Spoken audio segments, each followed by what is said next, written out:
identity theft, credit card fraud. Let me paint a picture for you. You're sitting at home chilling, watching a movie with your boo.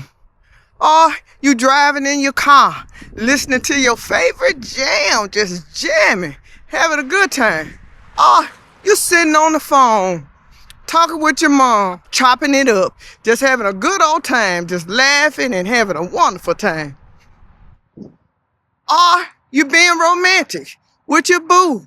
You got the lights down low, you got the music playing softly, and y'all slow grinding to the slow music. And you just having the best time of your life. All these things, you're having the best time of your life, enjoying life. But in the same time, somebody is either trying to rob you or they are robbing you through identity theft or credit card theft. That's what we're walking and talking about today. What's up, everybody? It's the Gambler. And that's what we're supposed to talk about today. Identity theft is real. It's happening. It's happening to people just like you and me. And we got to try to be proactive. Well, some cases, you're going to get a chance to be proactive. And in other cases, you're going to have to be reactive. Because that means, guess what? Officer, it's an emergency over here. Somebody don't rob me. They don't got you for your 70 cents. That comes off a movie, if you don't know what I mean by 70 cents. But it's a Martin saying. They don't got you for your 70 cents. Somebody robbed you. Yes. The sad part about it is that nobody is immune or protected from it. The best thing you can do is to, what I always say, I'm always preparing. But even if you try to prepare, that doesn't necessarily mean that it can protect you. And when that happens to you, that can be devastating, really, really traumatizing. It can, and for some people, it ruins their lives. Some people can lose their whole life savings, lose their identity, and the effort that you have to take to go back to getting that identity. So what I want to do here in this video is I want to give some tips and some ideas that could help you sort of counteract it or do your best part to protect yourself. Whatever you can do in preparation to protect yourself, that's what this video is going to be about. It's probably going to be a part one, and I'm probably going to have additional parts because I don't think I can cover everything in this video about things and steps that you can take and tactics that you can do to try to help protect yourself from identity theft and credit card fraud. Now, when I say identity theft and credit card fraud, probably the majority of us, our information, everything about us is out on the black web. And what the black web is, if you hadn't heard about it, I don't know if it's a physical place that looks like a black tunnel or whatever, but it's a place, vision it on the internet, that dark and evil people play it. And in that place, your personal information and private information that can be used to rob you or harm you can be sitting out there for the evil people who play in the dark web to get that information. So what they do is, in most cases, they buy that information.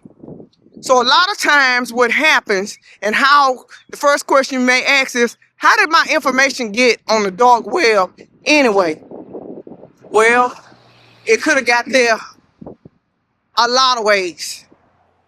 You know, when you sign up for, and I'm not saying this is how it got there, but I'm just giving you some scenarios of how it could have got on the dark web. When you sign up for different applications or phone apps or sign up at a store to get on the mailing list to receive coupons, or even with your trusted vendors, your information, you may sign a service agreement or terms of service agreement, and all of us are guilty. We're not fit to read, and many of us, I know I don't, are not fit to read any service agreement. By the time you get ready to sign up for something, you're going to say, let me see your service agreement and give me a minute because I'm fit to read these 15 pages and find out what you're trying to do with my information. Or when you get a statement from one of your vendors, like your insurance company or your bank company, and they tell you, here's your privacy policy. You don't sit there and read all of that. But what's in those papers, what's in those terms of services, and what's in those privacy policy papers, it's basically telling you what they're going to do with all your information that they have. Now, trust that reputable company. They're not trying to, no company is really trying to do anything harmful with your information. But what they're also telling you is they're sharing that information with a third party, possibly. You don't know who that third party is. You just trust that your vendor has done their due diligence and that your information will be kept safe. But if you think about it, if your information, you gave your information to company A, okay, I'm gonna give you an example. You gave your information, personal information, to company A to do a transaction with company A. Company A had in their terms and services that we now are going to sell your, not sell, well, they may sell, I don't know. But let's just say for this example, we're going to share your information with 3 of our third-party vendors. Now, they share that information with these 3 third-party vendors. Now, your information is with 4 people. When you gave it to one person, it's now in the hands of 4 people.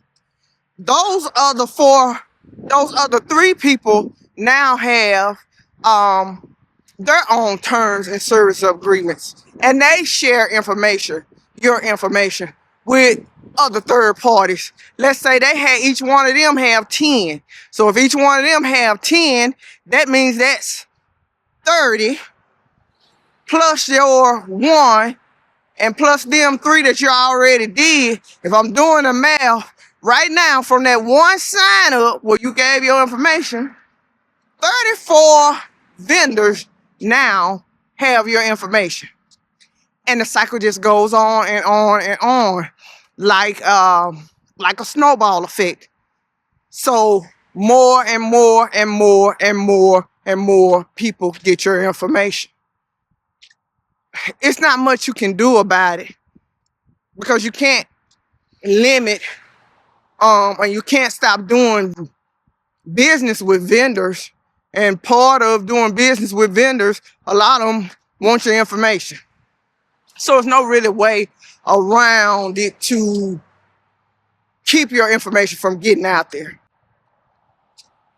So ultimately, at some point, possibly, and you hope it doesn't, but at some point, your information may end up in the black web, in the dark web, and that's how it got there.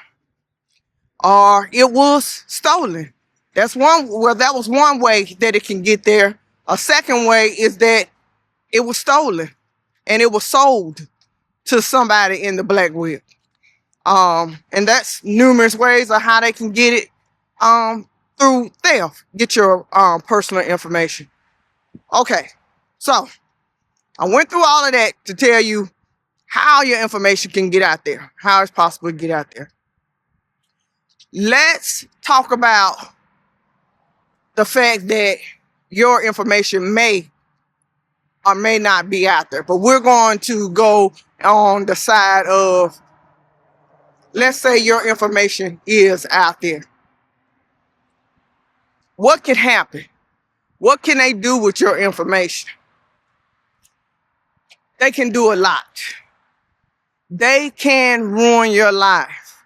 I'm really pumped up on this subject. And the reason I'm so pumped up on this subject is because this is happening to me right now. It's not the first time that this has happened to me, but so just in case, I use identity theft interchangeably with identity fraud or credit card fraud or credit card theft. They all mean the same thing. Somebody damn trying to rob you. No matter how I say it, somebody trying to rob you. Okay? All right? Got that? Good? We clear? We there? Okay. So now that you know that somebody's trying to rob you, no matter how I say it. All right. So if you haven't experienced it, let me paint the picture and give you a story. And it's a real life story. This story, I'm going to try to make a long story short, but y'all know me. It's going to be a short story long. So get ready. Strap in. I had a coworker, and she had 3 young kids. And I'm going to call coworker named X. And her 3 kids, they were younger kids. And she was a hard-working mother, single mother, providing for her 3 kids. One day we were sitting at work. She got real upset. She had got a phone call and something about the bank, and they told her that she needed to come to the bank. So she left work and went to the bank. Well, it turns out somebody was trying to use her credit card, and that somebody had been writing checks and doing something with her checks on her account, and they needed her to come down to the bank. Well, when she got down to the bank, it was a much bigger problem than what she realized. Not only did they try to do stuff and get money, they actually took money out of her account. Not only did they steal her money out of her accounts, they also had her social security number. So this was back in 1999. Okay, y'all already know I'm old, so don't even try to add up how far that was. We know that's way, way, way, way back in time. But it's still relevant today. So that was around about 1999, 98. And so they had her credit card information. So when she got back, she was so upset that all her money was gone out of the bank, and that the bank was questioning her as if she had something to do with it. So that could happen with the theft. Be prepared with theft, with identity theft and credit card fraud. Those vendors and banks some can treat you like you the one that did it, like you know something about it. So she wasn't getting treated well by the bank. So when she come back, she's upset, about in tears, and tells me and one of my other co-workers what's going on. And we try to calm her down. So she goes ahead and go home. And the next day, she comes back to work, come back in late. And she says, I gotta go and take care of business. I looked on my credit card, and they had opened up tons of different accounts, fraudulent accounts in her name. I mean, they had accounts over everywhere and had bought some of everything. It was in the thousands. They had almost literally like just bankrupt her. I mean, she didn't know what she was going to do. So to sum this up, they they pretty much ruined her life for that period of time. I've never seen somebody so stressed out. And she was fighting with these banks and trying to clean up her credit. She had good credit before this. Of course, you know, it killed her credit. It just did. Her credit score and everything, it just tanked. So, long story short, it ruined her life, and it was very difficult for her. She was stressed out for months trying to take care of it, and it took her several months to get things in order. And it was chaotic, and it was really sad for her. And I was really sad for her to watch her go through that, and her kids were impacted. She had situations where she was trying to figure out how she was going to pay her bills because all her money was gone. And her credit was gone.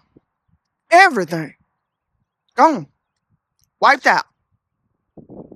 And the way that they got it is that she had lost her driver's license. That's what it was. She had lost her checkbook, and in her checkbook, her driver's license was in there, and she had lost that. So it can ruin your life.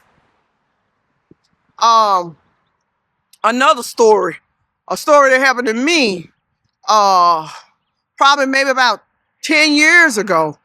Someone had got my information, and when they had got my information, they had opened up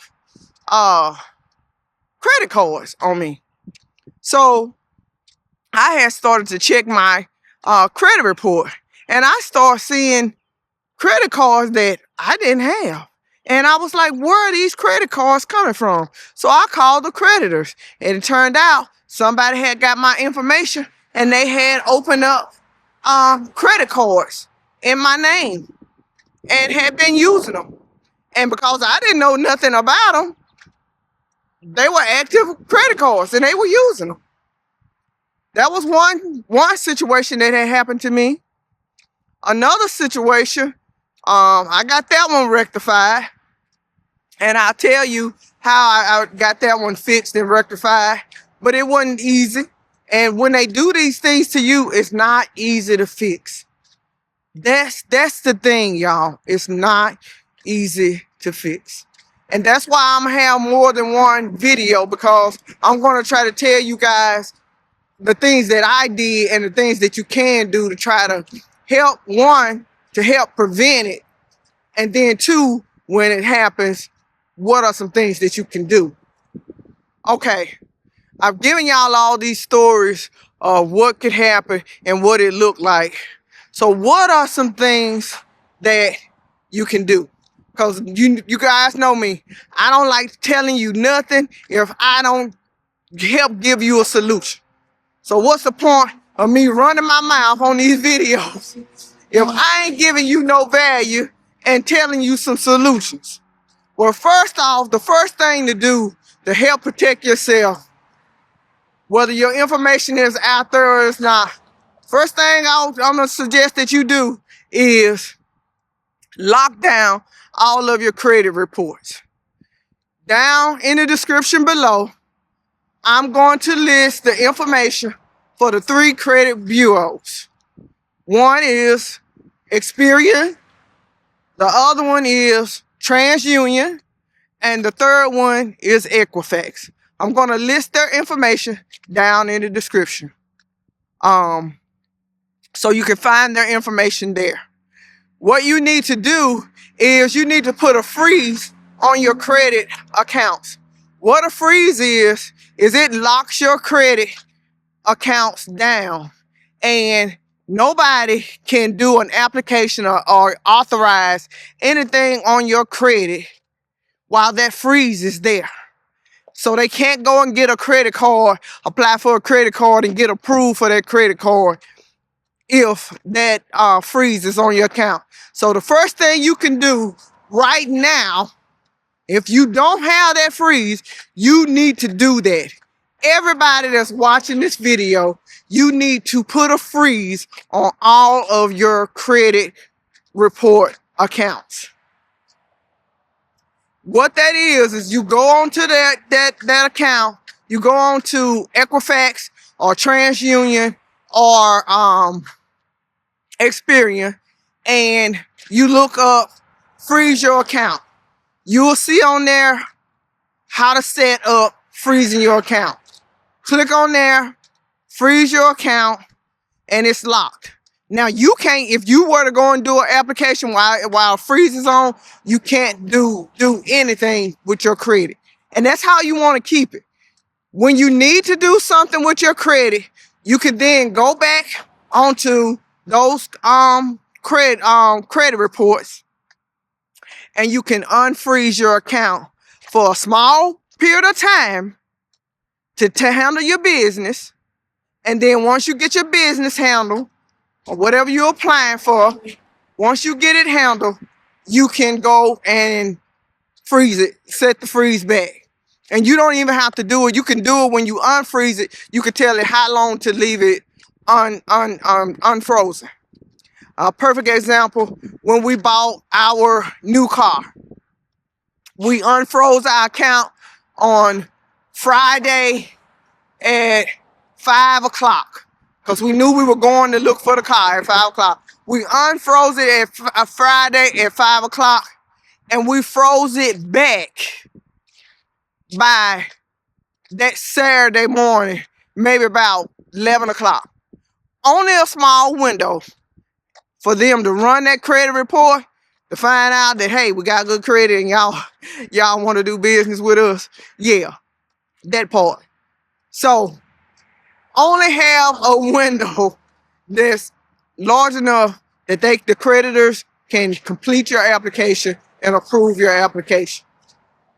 So that's one thing that you can do to start doing, and to do that immediately, and do it on all three. Don't just do one or two, do it on all three of them. So that's one thing that you can do.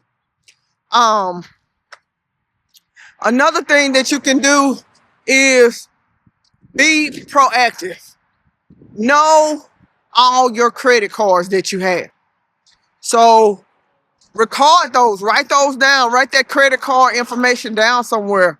Also, if you don't know your driver's license number, write that number down somewhere. Keep that in your home in a safe place somewhere, so that you know all the credit cards that you have, their information, the credit card number, who the bank is for the credit card, and 3, the customer service phone number. Those are the main 3 informations that you need to write down about each of the credit cards. Have the information on your bank accounts as well. You need to know your bank name, customer service phone number for the bank, and the checking account number. Write all this down, put it into a spreadsheet, lock it up in a safe, keep it in a safe place. Don't have it just laying around in your house. Lock it up, keep it in a safe place, because people can rob you. They come to your house and visit with you, and they can get your information. That's another way they can get it. Somebody that you think you trust, but you don't know them as well as you think you know them. You don't know them all that well, because they don't stole your information while they was in your house eating your cookies and popcorn. They was robbing you when you went to the bathroom or something. But anyway, so keep that information locked up in a safe place in your home. So in case if you ever lose your wallet or you lose a credit card, you have that information and you can call the vendor, and you don't have to play a guessing game of, well, what credit card did you not have, or what credit card did you lose, or what was in your wallet if you lost your wallet. So that's another way to prepare. Okay, my battery went dead on my other camera. I'm going to wrap this video up, and I'm going to have some additional parts that'll follow up to this video. So there'll be more information to come. So be on the lookout for the part 2, part 3, or how many other parts I need to do to make sure that you guys are equipped with the information and try to protect yourself as much as possible. Because these people are out here doing harm. They don't know you, they don't care about you, and they're trying to rob you. And they're actively doing it, and they're successful with it. They've got tactics that can slick the most keen person, and I happen to think I'm very keen. I happen to think I'm very sharp, but they get me too, y'all.